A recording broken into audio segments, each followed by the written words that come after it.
Before you dive into our first full episode, we recommend starting with our introductory episode.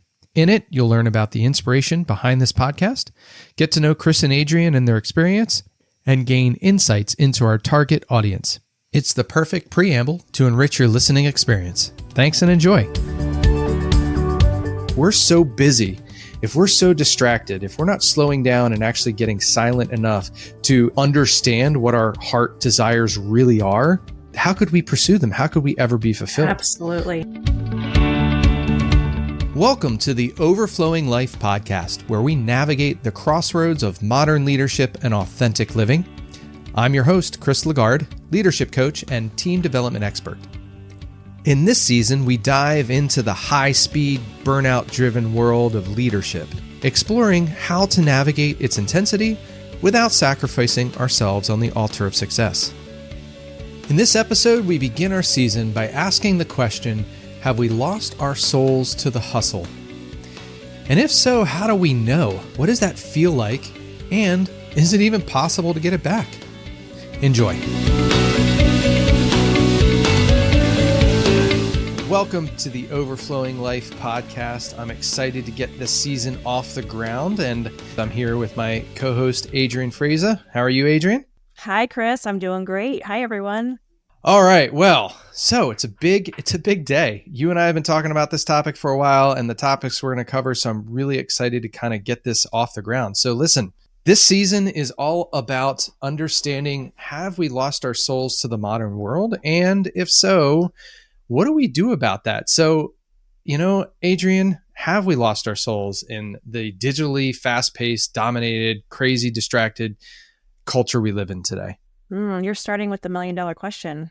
I think it's a slippery slope. I think it's probably a little bit yes and a little bit no, depending on the person, depending on the life circumstances, the environment that they're in. One of the things that I've been thinking about, I think, is the blessing and the curse of technology. And so on the one hand, it makes things so much easier, so much faster, so much efficient. We are able to connect with people that we've never been able to connect with.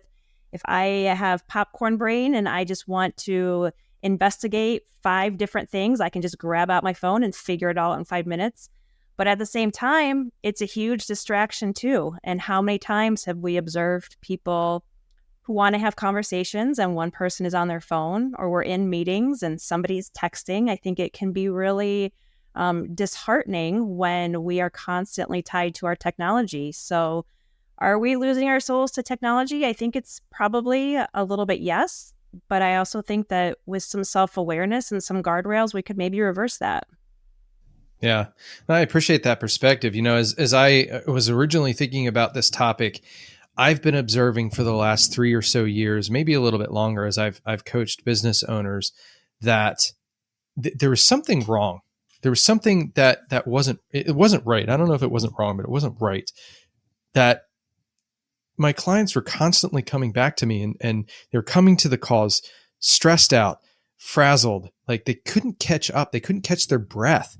And, I've seen that time and time again. And as I've listened to a lot of people talk about this, I've asked people in Ubers as I've traveled, like, how has their experience been, especially since COVID? And, the weird thing that happened there, which we'll talk about a little bit later, but how are you feeling about things? Do you feel like your life is in a good place? Do you know who you are? Are you connected with yourself? And, it definitely feels like we are. Now, whether it's I don't think it's just to technology. I actually think it's also I think what contributes to it is the pace at which things are changing, right? And so, never before have things been iterated and changed and updated as quickly as they have been. And really, favorite author of mine, a guy named David Benner, mentioned in an article I read recently that the article was titled "An Interview with a Master Teacher," and he's a psychologist, and I believe he's a Christian spiritual formation director. But he said that the soul is the middle ground between matter and spirit, body and mind, thinking and feeling.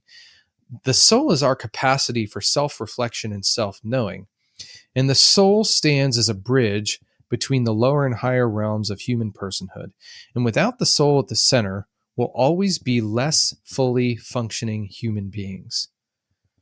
So what does that make you think of? Put you on the spot here. Oh, wow. Oh, I think it's important that we stay in touch with our souls. I want to go back and ask you what you had brought up about change, though, and how quickly things are evolving. And are the people who are more comfortable with change, are they the ones who are more inclined to stay connected with their souls and to embrace the change and maybe become a little bit more fluid with it versus the people who really struggle with change and who bristle against it and who say, well, this is the way it's always been done. And, they just get steeped into clinging to the past or resisting change? Are they maybe a little bit, is it harder for them to stay connected to who they are and their souls? So yeah, that's a pretty deep passage. Yeah. And what I love about it is the idea of what is the soul.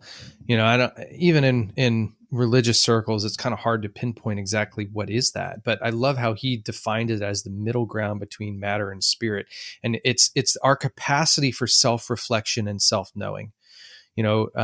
What I've observed is how we've kind of outsourced our ability to manage our consciousness, right? So what I mean by that is instead of sitting and feeling the emotion that comes up from an instance or a situation, we just pick up our phone and distract ourselves, right? So we're not facing that, right? So that capacity for self-reflection and self-knowing has kind of disappeared. And so how do we deal with change if it's happening faster and faster, which most human beings don't like change. We know that. And so, our ability to deal with that really stems and hinges on our ability for self-reflection and self-knowing. And if we're losing that to distraction and hurry, that's a problem. Yeah, I wonder too. And as we were kind of preparing for this episode, thinking about why are people so addicted to their phones, right? And what is it that they are numbing by using their phones constantly? And how are they not creating space to sit and be reflective and to really feel what it is they're feeling? Because you pick up their phone and it's either the instant distraction or you get that ping, beep, bloop, whatever, which then gives you that really quick dopamine hit because you just got something that just gives you that little zing that makes you feel good. And it just continues this perpetual distraction. And so I think it's hard to enter into that level of self-awareness and self-reflection when we have so many technology distractions around us. Do you find that that's true? Do you experience that in your life? It's funny you asked that because I forgot to put my phone on Do Not Disturb before we started this.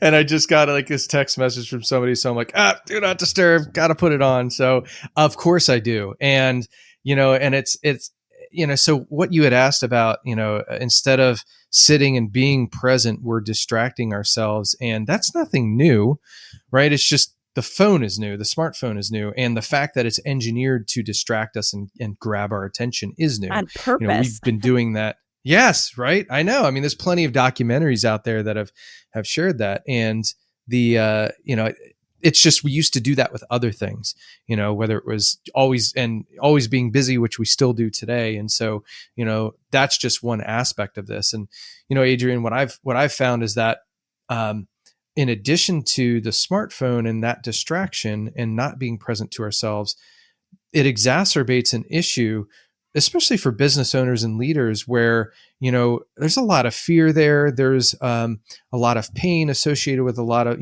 pain is inevitable. We can't avoid pain. And, we can't avoid pain, but it happens. Right. And when we continue to avoid it, we, we get so busy, we ignore it. I was actually watching Ted Lasso again, and there was an episode where he goes to the psychologist for the team, for those of you that have seen it. And I just was watching him distract himself from his pain as he's like working towards sitting down with her. And it was really amazing to watch that just play out in front of me, that he was avoiding his pain by like being sarcastic and by looking at different things in our office, that bird that goes up and down or whatever. And it was just fascinating to watch. It's so hard for people to enter into those uncomfortable feelings, right? And so, especially when we have a phone or something else to distract us, or I know exactly which Ted Lasso episode you're talking about, the birdie, right? That dips up and down. Yeah, I mean, how do we get past that? How do we realize that that's a necessary part of life that we have to enter into order to become healthier versions of ourselves? Yeah. Let me actually lay out a few symptoms of the problem so that if you're listening, I want you to think about these things. And does this show up in your life? Right. And then we'll get into some details about this. So, some of these symptoms, this is not an exhaustive list, but a couple of things I've gathered from a few books and articles, but always feeling pressure from having to do too much, that you don't have enough time and you're always rushing. That's one thing. Never ending stress leading to health issues. Always stressed out, and that's coming up as either ulcers or worse. Your core relationships are deteriorating, right? Those ones that are at home or outside of work, they're just not going in a good direction. You're overly concerned with what other people think, or you're defensive or too easily offended. And then your identity is deeply tied to the business success or the success in the role that you're in. Maybe even you've gotten to the point where you're apathetic, you're feeling unenthusiastic or even threatened by the success of others. And then there's probably a lack of self-awareness. You're unsure of who you are and what really matters. Now, Adrian, I know that I have felt that for sure. And even right now, some of those things I'm like, yeah, I probably need to work on some of those. And I've been working on them, but man, that has definitely shown up in my life. And now that, when I look at that, now I can be like, okay, if I'm defensive or easily offended by somebody else, that's a trigger point or a sign, a flag to be like, hey man, pay attention to this. Yeah. And I would add too, the body keeps the score. And so what kind of physical symptoms are you having where, you constantly are experiencing tension in your body? Where, are you having headaches constantly? Are you eating poorly? Can you not sleep? What are the physical manifestations? I know for me, that was a really big clue to my burnout. I think I researched it a little bit and through some therapy realized that adrenal fatigue is actually a real thing too. And so just to become aware of that and how do you start to fix that, thinking about basic needs is where you need to start. Like, are you feeding yourself well? Are you hydrating? Are you sleeping? If you're not doing those things, then you're probably experiencing some pretty severe burnout. So Adrian, let's just talk a little bit about this practically speaking, right? I would imagine that the folks listening, they felt what we've talked about, right? When we talked about those things that have come up, the stress and hurry and feeling like you can never catch up. Let's just start to touch on, okay, well, what are the implications of that around how we show up in business and why does this even matter? I mean, look, Chris, Adrian, I've been going like a bat out of hell forever. I don't need sleep. I mean, shoot, I've heard Elon Musk brag about sleeping 2 hours a night or something silly like that. He's like, look, I don't need to slow down, right? That's not something I need to do. So, I think we would argue, no, I think there's something there to that. Would you agree? Yeah, I think we even asked the question of, well, what's going to happen if you don't slow down? And maybe even thinking about, what has happened because you haven't slowed down. And maybe, I don't know, Chris, do you have a story? Stories are sticky. Do you have an example of, maybe in a time when you were really in the thick of that hurry and, a mistake that you made or how your creativity was stifled because, that's typically where things begin. Yeah. Well, you probably know this, but in case our listeners don't, the mind is an amazing tool, and fear kills creativity, right? And stress is a part of fear. And so, I can think back to a couple of times where, there was some, let's just say it's happened numerous times where somebody would reach out to me in my organization. Maybe they were, in various positions where they're like, hey, I really need to talk to you. And immediately, and this is where my ego kind of got involved, immediately I'd feel it in the pit of my stomach. And I was like, oh no, they hate me or they're going to leave or they're angry or something like that. And because I was hurrying, in a lot of ways, I didn't slow down to really think about this and think about why am I being triggered this way? Why am I reacting that way? I immediately went to fear, and fear shuts down our ability to be creative, to innovate, to look for solutions. And so, that application right there for me to get out of my own way and think, well, look, I'm making up a story here. I don't need to do that. They just may need to talk about something very simple. It prevented me from really thinking that way. And so many times within business where I could think of where I was fearful about whether I was valuable or needed in a conversation. And I was not very good in that conversation, whether I wanted to control it or I couldn't come up with really good solutions because I was stuck in a state of fear. Yeah, that's a great example. I was also thinking of in response to, what's going to happen if you don't slow down and if you don't take care of yourself. The whole putting your putting your oxygen mask on before helping others. I think so many business leaders, just so many humans want to be helpful. They give because they are caring people, they're kind, they're compassionate, they really want to be there to help others, to support others. But if they're not taking care of themselves, then they're not going to have anything to give. You can't give somebody something that you don't have. And so by just being aware that maybe you're kind of scraping the bottom of your barrel and knowing like maybe it's time to slow down or to do a digital detox or to just, as you keep saying, to reconnect with your soul, like you'll have more to give others when you take the time to do that. I heard a couple of things that I want to bring to light here. One is that you can't lead other people until you are detached from whether they approve or like you. And because if you think about that, like, man, if you are attached that you need them to like you or approve of you, you're just going to do whatever it takes to get there. And I don't know, you can't lead that way. The other thing is that what you focus on, where you put your awareness determines who you become tomorrow. So if your awareness and your focus is either on your phone, like we've been talking about, or on whether somebody likes you, that is not going to lead you anywhere good. You're not being creative and innovative around who you are supposed to be and what the vision of your business and who you show up as. It's going to stifle that and really stunt that growth a lot. Yeah, absolutely. So also life comes down to. I heard another coach say this the other day, that life is really nothing but awareness and choice. And without awareness of our emotions and thoughts, we can't change, right? We become captive to our habits. And with what we're talking about, when if we're not ruthlessly eliminating hurry from our lives, if we're not slowing down, if we're not reflecting, if we're not, we're going to talk about this later, taking time for silence and solitude and understanding what's really going on between our ears, that awareness will never happen. And I can tell you for a long time, one of the things the Enneagram did for me was to show me that I had put my heart in a box and I was paying no attention to it, which was impacting my personal relationships, how I showed up for my family, how I showed up for the people I led.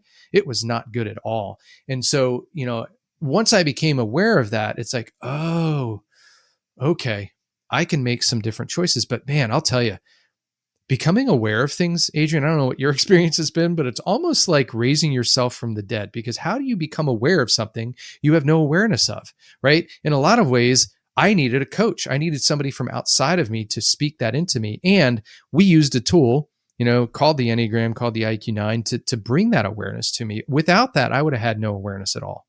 Yeah, I think that's such an existential question, right? Like how do you become aware of things you're not aware about? And also, you can't change what you don't know. And so you're right, digging into those tools, going to therapy, exploring your Enneagram type. One of the things that stood out most to me about the Enneagram was the discussion about the pause, right? So we all have these default ways of acting and responding. And once you are aware of these patterns and these habitual responses that you have, then you can make that choice to pause and choose a different response. And I think oftentimes because we're in this constant state of hurry, we're operating on our default mode. And until we have that awareness of, oh, this isn't working for me, or this isn't working for the people that I love or that I'm in community with, they have to have that awareness to pause and then make an intentional decision to choose a different response. Yeah, that's important. I mean, that's makes a huge difference between reacting and responding. Yes. And I love the idea of being a non-anxious presence in the world around me. And that's something I've been focusing on as I've been on this journey and incorporating practices and habits into my world that allow me to connect with myself and with my God and to have that peace. It's like, man, being that non-anxious presence in a world that's so anxious. You just pull up the news feed any day and it's like, man, it's all there. That takes intention. And that allows you to, instead of react, which is instantaneous, to pause, step back. Okay, what's going on here? Why am I taking this personally? What's triggering me here? And be like, is this about me? Or is this their issue? And then respond, right? Once you've had a chance to step back and think about, what's really going on in this situation. And most of the times, I don't know, would you agree that when we react to things, it's almost exclusively about us and then somewhere inside of us, our quote unquote ego? Oh, for sure. Right. The core Yeah. motivations, our core fears, those are habitual patterns that we get stuck in. So, Chris, I think one of the biggest connections of this culture of hurry is this socially acceptable feeling of overwork. And I think a lot of times people are workaholics. Work is their addiction. It's their poison, their drug of choice. And it's also rewarded and socially acceptable. And so it's okay for people to glorify work and overwork. How have you seen that manifest in the last couple of years, either with yourself or with your clients, or way back when you were feeling in the height of burnout? Yeah, I'm, what is that about? Like, that's fascinating. I had a friend who spent some time in the Middle East, and he said, Chris, it's really fascinating that in the Middle East, they don't ask, what do you do? Like, that's what we do whenever we're in networking situations. Like, hey, what do you do? What do you And do? it's like, that's right. That's our identity. In the Middle East, they ask, who are you? Which I think that's so simple, but I think it highlights, if America had an Enneagram type, it would very likely be a 3. That's exactly what I was going to threes say. are those, right. It's it's an achiever mindset, right? Success at all costs. And I think that's part of what is behind overworking being glorified. There's this idea of success and success over fulfillment. Even with Tom Brady, when he won, I forget when this was, but one of his myriad of Super Bowls, it was one of the first. And it was like, he's like, well, now what? Right? He achieved success, but that didn't create fulfillment for him. And I think that's a really important distinction to make. And Tim Tebow talks about this, the difference between success and fulfillment.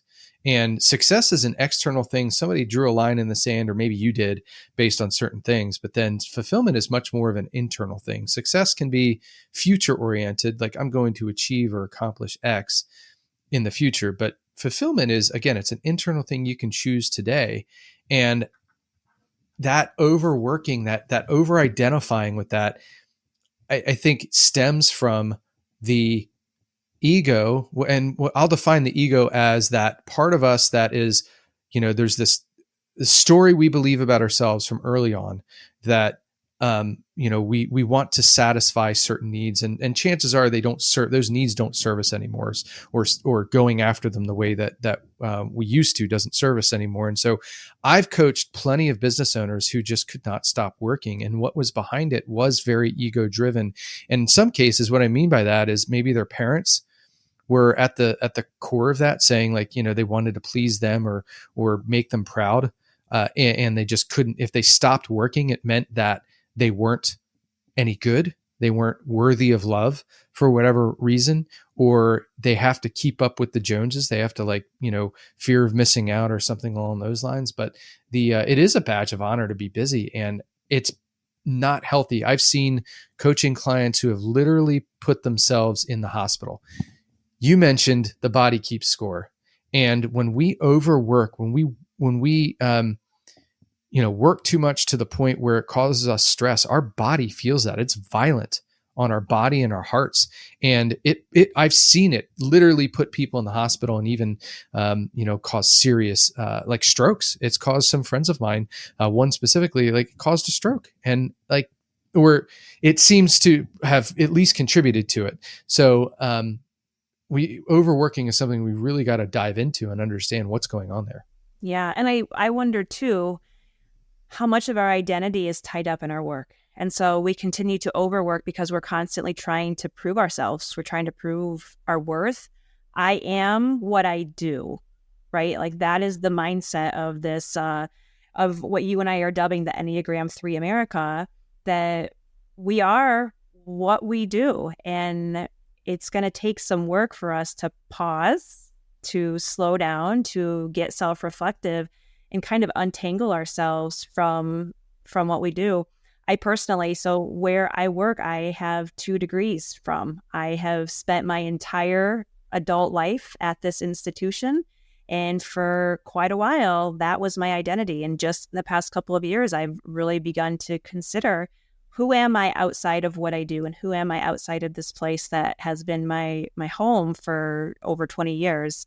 I'm really understanding that. And I hope that other people are able to pause and start to think about, who are they, not just with what they do, but who are they, who is their identity when it's not tied to work. Yeah. I saw a post about, business being a certain type of business being a lifestyle.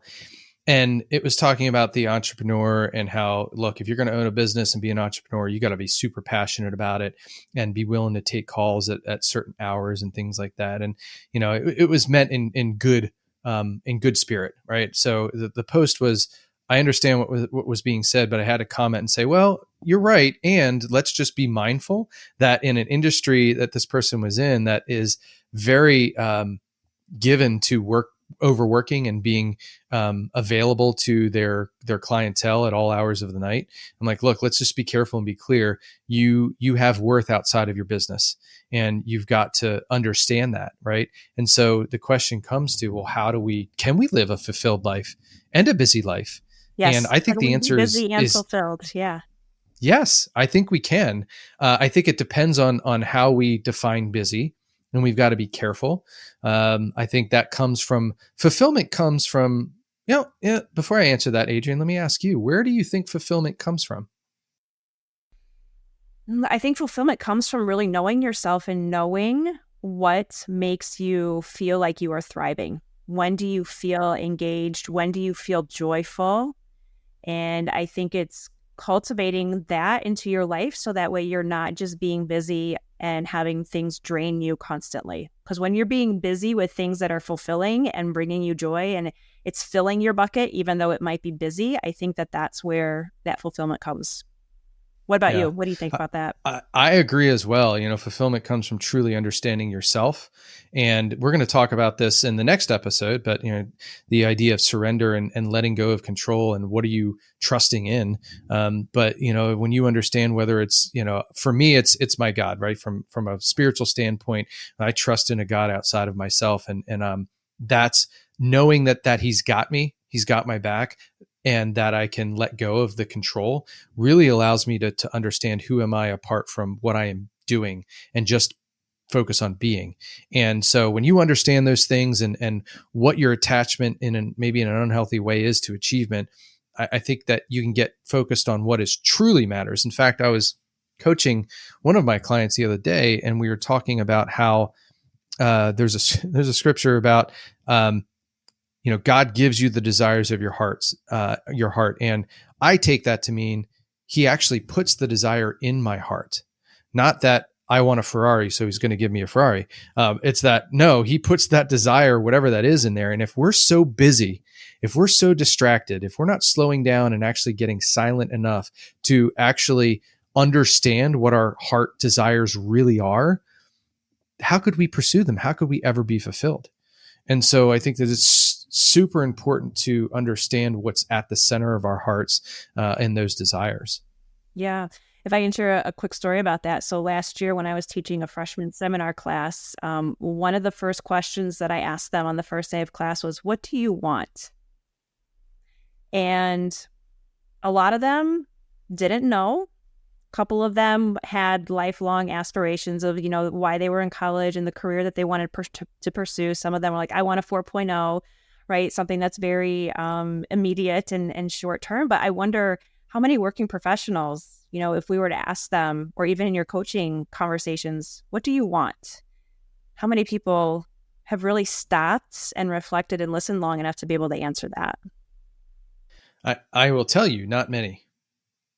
I mean, even when I ask coaching clients, they don't know often when I first ask that. Now, we'll get into this, and this is what part of what coaching is about, is that it helps to draw that out, right? And one of the things you can do is actually ask yourself, okay, what do you want? Why is that important to you? Why is that important to you? Why is that important to you? Go 3 levels deep, and eventually, if you're honest with yourself, you start to get to the emotion and the real reasons behind what it is that you really want. Oh, I want a 4.0. Well, why is that important to you? Well, it'll get me a good job. Why is that important to you? Oh, whatever. Why is that important to you? Well, I don't want to let my parents down, or whatever. So it's really asking what the reason is behind all of that. Yeah. And I love the coaching conversations because it can really help get people clear on what they want and to draw things out of them that they may have known were in there, but for them to be able to articulate it and really get clear on what they want and how to get there. And Adrienne, it's really kind of fascinating. A lot of this stuff has come to the surface since COVID and the lockdown happened. And I've thought a lot about that, and I'd love to hear if your opinion differs. But what I think happened, now I'll be honest, I'm an introvert, and I could have stayed in our house for a very long time. But I know some folks that it literally, that are in my real estate sales business, and it killed them. It literally almost killed them. They could not stand it, and they were angry, and they needed to get out. But I could have stayed there a long time. And I think why this brought all this stuff to the surface was because it forced us to stop and slow down and actually start to listen to what was going on in our hearts. And I think that's part of what quiet quitting and all of that kind of stuff is about, is we realized, we slowed down, we stopped, and we realized, I'm not happy. This isn't working. I don't like this. And people realize that, and they're like, okay, I got to do something different. Or maybe they didn't realize it consciously, but it's a subconscious hum just below the surface that they can't get rid of. What do you think? Yeah, I think I actually have a little bit of a different perspective on that, because when the pandemic hit, it didn't allow me to slow down. I had to amp up what I was doing. We were in the process of planning an in-person orientation for thousands of students, and suddenly we had to figure out, how do we plan a virtual orientation? And then suddenly we were in RIFs, a reduction in force, and so people were being laid off. And so we were operating on under-resourced and understaffed staffs. And so for me, it wasn't, I can kind of take my foot off the gas pedal and get introspective and look inside. It was like, holy shit, like I can't stop working. Like I have to get this done, because A, everyone's job is in jeopardy, and B, we have to make this happen. And so I think I was in that period for about 2 years before I was able to pause and to get reflective. And so I think it maybe varied by industry. I think if you talk to any medical professionals, they probably were not feeling like they had time to slow down. So I really think it's a paradox. And I think it's so interesting. You go ask any person, hey, what was your experience like in 2020? And you're going to have probably 2 very polar opposite stories, either the one that you just shared or the ones where like, it was just nonstop work and I couldn't come up for air for years, if they have even been able to now. I'm so glad you share that perspective, because either way, whether you slowed down and realized it wasn't working or things got worse, that's not okay either. And you're like, this is definitely, either way, it caused us to think, your situation or mine, like this isn't working either way. This is not okay. Right? Yep. And this is not sustainable. Nope.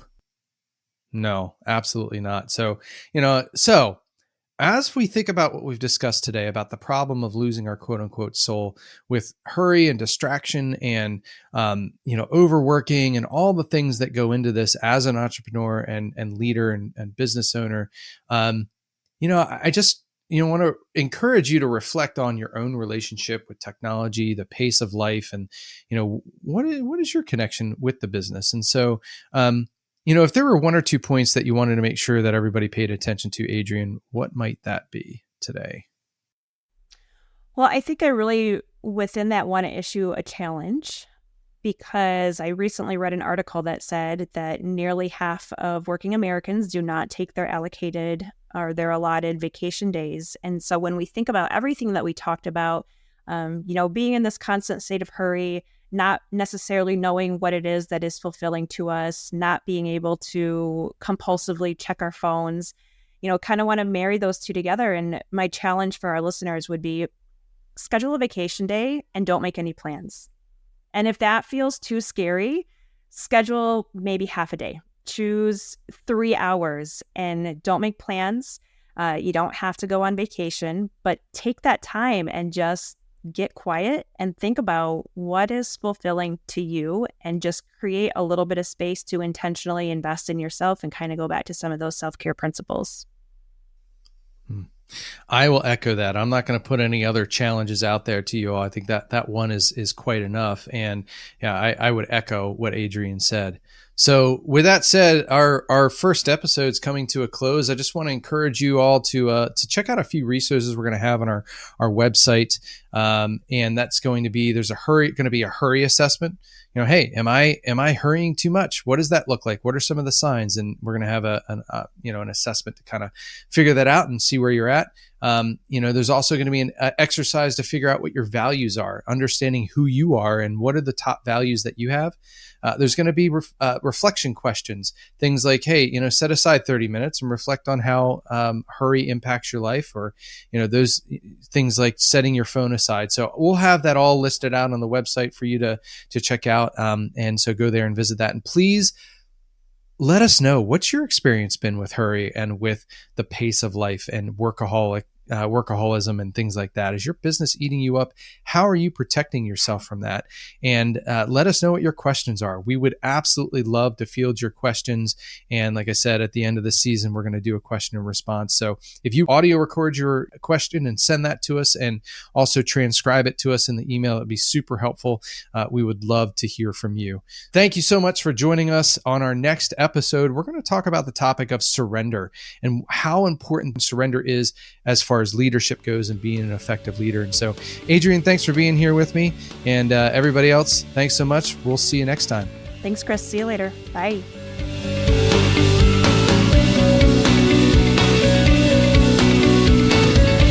On our next episode, we're joined by 3 remarkable business leaders, each with their own unique insights and experiences surrounding the problem as we defined it. You'll hear directly from them as they open up about their personal battles and triumphs, and also the practical strategies they employ to rise above it. I promise you, it will be an eye-opening and deeply empowering conversation. See you next week. Thank you so much for tuning in to The Overflowing Life. If our message struck a chord with you, please subscribe and connect with us. Share your thoughts, questions, and stories with us on Instagram at The Overflowing Life, or visit theoverflowinglife.com. And if you're looking for coaching that helps you create an overflowing life, please reach out to us. We'd love to partner with you. See you next week.